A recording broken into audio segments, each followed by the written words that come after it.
Olá, bendiciones. Empezamos la clase número 5 de Historia de la Iglesia 2.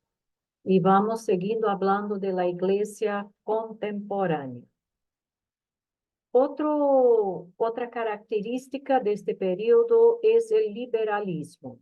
Retuvo el intento de correlacionar el pensamiento bíblico y moderno para ver los dos como complementarios. Había un intento genuino para expresar las doctrinas clásicas en términos contemporáneos. Cualquiera de las creencias cristianas antagónicas al pensamiento moderno fueron suprimidas.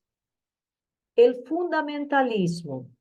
Tanto el fundamentalismo como el modernismo emergieron del amplio movimiento evangélico del siglo XIX, en el cual la piedad de corazón era central.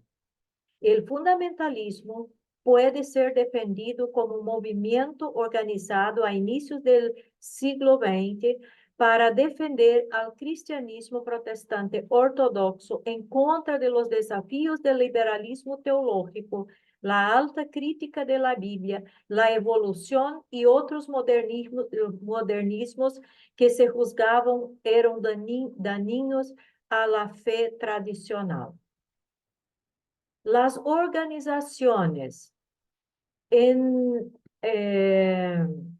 1919, los conservadores formaron la Asociación Mundial de Cristianos Fundamentales. En 1920, los conservadores de la Convención Bautista del Norte de Estados Unidos, obviamente, organizaron el compañerismo fundamentalista para combatir al liberalismo que se estaba expandiendo. 3 años más tarde, se formó la Unión Bíblica Bautista para reunir a los bautistas fundamentales de varias denominaciones. En 1932, los bautistas del norte fundamentalistas formaron la Asociación General de Bautistas Regulares. Durante los debates entre los fundamentalistas y modernistas, los protestantes perdieron la síntesis que ellos sostuvieron durante el siglo XIX entre el evangelismo personal y el profundo interés por los individuos de la sociedad. Los factores que contribuyeron a este retroceso incluyen, primero, la era de postguerra era por sí misma una era de ansiedad. Segundo, mientras los fundamentalistas fueron expulsados o abandonaron grandes denominaciones, sus líderes tenían menos sentido de asegurar la moral y el bienestar de la sociedad. Mientras los protestantes del siglo XIX primeramente habían sido postmilenialistas, para el año 1920, los fundamentalistas eran premilenialistas.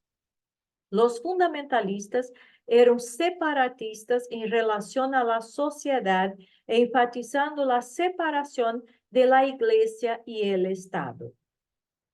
Durante la controversia fundamentalista moderna, el evangelio social vino a estar vinculado con el modernismo.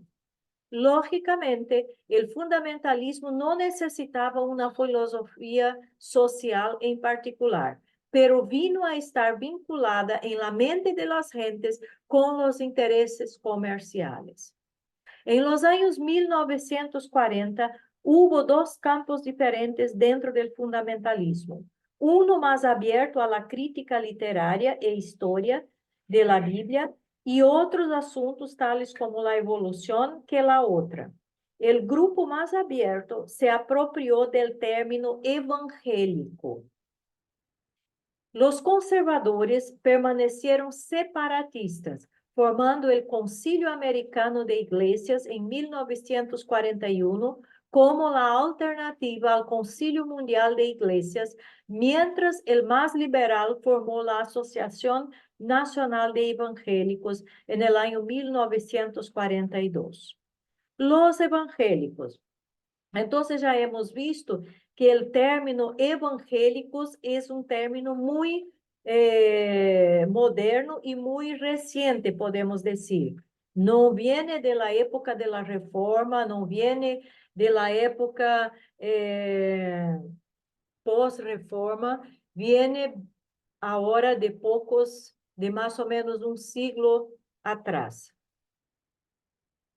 Los evangélicos pueden ser definidos por su insistencia sobre los principios de la Reforma protestante. Sola fide, ya hemos visto los 5 principios, pero aquí ellos van a estar basados en 3. Los evangélicos enfatizaban la necesidad de la generación espiritual para una nueva vida. La fe es el medio de la salvación misma que viene en y solamente mediante Cristo. No son las obras ni los asentimientos intelectuales, sino la fe es el centro para la salvación. Sola Escritura. Dios es conocido principalmente mediante su palabra escrita, aunque la razón, la tradición y la experiencia son factores formativos, ninguno de estos es la base para comprender a Dios y hacer teología como lo es la Biblia. No contiene errores en sus enseñanzas para los cristianos sobre cómo conducirse y qué creer. Y el tercer principio, entonces, son 2 de los principios de los 5 de la Reforma y el sacerdocio de todos los creyentes. Es el tercer principio. Todos los creyentes pueden clamar a Dios y confesar sus pecados a Él. Dios llama a todas las personas a ministerios. Ellos se ministran unos a otros. Los laicos son una parte integral de la expansión del reino. Tipos de evangélicos. Evangélicos reformados y fundamentalistas. En deuda con la tradición calvinista, enfatizan la ortodoxia teológica, la lógica y la creencia verdadera, enfatizan el pecado y lo no redimible de la humanidad. Los evangélicos pentecostales no enfatizan mucho las doctrinas o dogmas como lo hacen con la experiencia personal. Los evangélicos bautistas y evangelistas enfatizan medios pragmáticos de evangelismo, el calvinismo modificado, genérico y moralista, enfatizan el individualismo y la separación de la iglesia y el Estado. La teología cristiana del siglo XX, la neo-ortodoxia. Neo-ortodoxia foi um movimento entre os teólogos cristianos em vários países que reaccionaram ao liberalismo religioso do siglo XIX e princípios do siglo XX. En contra del antiguo optimismo acerca de la naturaleza humana y la fe en el progreso de la civilización, los teólogos neo-ortodoxos enfatizaron el pecado y distanciamiento que radicalmente separaban a Dios y los seres humanos. La neo-ortodoxia basaba las creencias cristianas en más que experiencias y valores. Si el Dios del liberalismo del siglo XIX fue inmanente, el Dios de la neo-ortodoxia fue completamente otro. El liberalismo enfatizaba la experiencia y los sentimientos religiosos, al igual que la racionalidad. La neo-ortodoxia enfatizaba la revelación divina y la Biblia como la palabra de Dios. Si el liberalismo señalaba el valor ético subjetivo de las enseñanzas de Jesús, la neo-ortodoxia señalaba el impacto objetivo de su vida, muerte y resurrección sobre la salvación de los seres humanos. La teología de la liberación. Este creo que es el gran mal del siglo XX y que aún afecta el siglo XXI. Los teólogos de la liberación fueron persuadidos del realismo en la neo-ortodoxia que tomó la naturaleza y estructuras de la humanidad para ser opresivo. Las teologías de la liberación vinieron a tomar forma de personas y organizaciones que encontraron contradicciones en la vida acerca de los cuales ellos no podían permanecer en silencio. Veía a la sociedad en términos de procesos históricos que fueron llenos de conflictos tanto económica como espiritualmente. Dios en Cristo fue el libertador. Aquel a quienes los cristianos servían fue el Dios de liberación, cuya voluntad era la liberación de los oprimidos, tal como había liberado a los israelitas de la esclavitud en Egipto. El ministerio de Jesús se enfocó en la predicación de buenas noticias para los pobres, para dar libertad. El evangelio acusaba al rico y poderoso, o sea, la teología de la liberación hace un gran enfoque en el hombre, en las necesidades humanas y se olvida completamente de la verdad del evangelio que habla de la condición de pecador, de la necesidad de arrepentimiento y de la salvación que él necesita en Cristo Jesús. Entonces, para la teología de la liberación, Jesús es simplemente un libertador social y político o económico, y no un salvador espiritual. Para los teólogos de la liberación, toda teología poseía agendas sociales y políticas. La teología no puede solamente repetir la teología de las tradiciones de la Biblia. Debe hacer doctrinas aplicables a la experiencia. La Biblia es leída a través de realidades culturales. La verdadera teología bíblica siempre pronunció una palabra de juicio hacia los gobernantes y opresores, según los teólogos de la liberación. La teología de la liberación presuponía una comunidad liberadora, la iglesia, porque era un cuerpo social. La iglesia, más que los individuos, deberían ser el agente de liberación. Por el amor a las gentes en condiciones precarias, el mensaje debería ser político. Entonces, observe cómo todas las influencias del siglo anterior, del periodo de la iglesia moderna, van a llegar aquí en ese periodo de la iglesia contemporánea y van tras poner tantas cosas que en verdad son completamente alejadas de lo que de hecho la Biblia enseña y de cuál es el objetivo de la iglesia. Es por eso que hoy día vemos tantas iglesias que están más preocupadas con las cuestiones sociales, en dar una comida a la gente, en dar una ropa a la gente, y se olvidan completamente que lo más importante no es la comida ni la ropa, es la salvación de la gente. El Concilio Mundial de Iglesias. El CMI significa Concilio Mundial de Iglesias, por definición, fue una confraternidad de iglesias que confiesan al Señor Jesús como Dios y Salvador de acuerdo a las Escrituras y por lo tanto buscan cumplir juntas su llamado común de glorificar a un Dios, Padre, Hijo y Espíritu Santo. En sus funciones, el Concilio Mundial de Iglesias se enfoca en facilitar la acción común de las iglesias, promover el crecimiento de conciencia ecuménica en los miembros de las iglesias, establecer relaciones con las federaciones denominacionales del mundo y con otros movimientos ecuménicos. Llamar a conferencias mundiales sobre temas específicos como la ocasión lo requiera. Apoyar a las iglesias en su tarea de evangelismo. Entonces vemos que hay algunos objetivos que pueden ser buenos, pero hay también muchos objetivos que son complicados para que aquellos que verdaderamente siguen a Cristo, para la iglesia verdadera de cumplir. Vamos a conocer un poco a Donald McGavran. McGavran vino a ser una figura influyente en los círculos evangélicos por sus teorías sobre evangelismo y crecimiento de la iglesia. Se apoyó en la investigación de las ciencias sociales, especialmente la antropología, para analizar el crecimiento de la iglesia.